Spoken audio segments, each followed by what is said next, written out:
Hey everyone, Daniel here on my grandpa's farm. Got a Ford 7700. He's had this tractor since I was a kid. Good chance it's got close to 10,000 hours. I rebuilt the lift cover, put a new hydraulic pump in it for him. I think it was about a year, maybe 2 years ago. And it's been going good, but the remote hydraulic valve was sticking. So pulled her out of there, and I'll show you what was happening. So he has the single valve, and here is your shift valve. Now here, if you see right here, you've got a ball bearing, and there's this little hydraulic valve poppet. And that ball sits down in there, and that's what rides back and forth right between here where your detent sits. Like you go down or you go up, and that's what it sits in till its pressure and it pops out. Well, what you can see over time, it wore a big old groove in there. So what's that mean? Do we get a new? No, you don't need new shift valve. All you're gonna do is where that valve used to ride, you're gonna turn this 180 degrees and it will still work. Now, the reason why I did that is I'll have to put a thumbnail picture in there. See where I had to put, they don't make this anymore.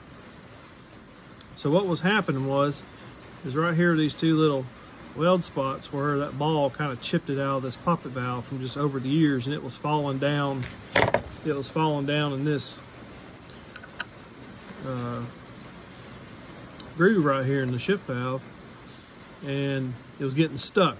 Couldn't go down or up or nothing with it. It just was being a big pain. So I pulled it apart today, and I found out, so to fix that,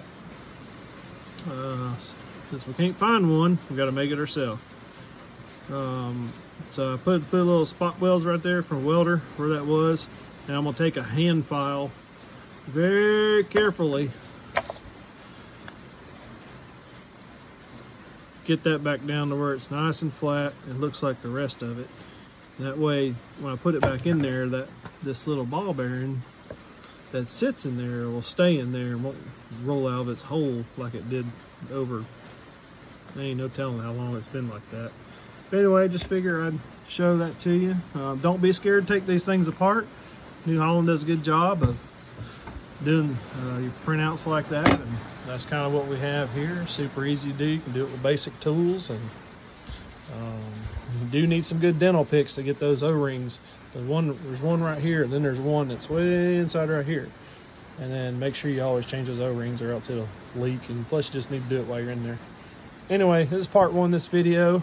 I'll show part two as well. I'm going to go ahead and get rid of, so this has the load monitor on it, and he doesn't plow or anything anymore. Doesn't have a load monitor cylinder, so we're going to delete that with some 9/16 18 ORB plugs and just go ahead and pull that off the tractor. All right, talk to y'all next time. Bye.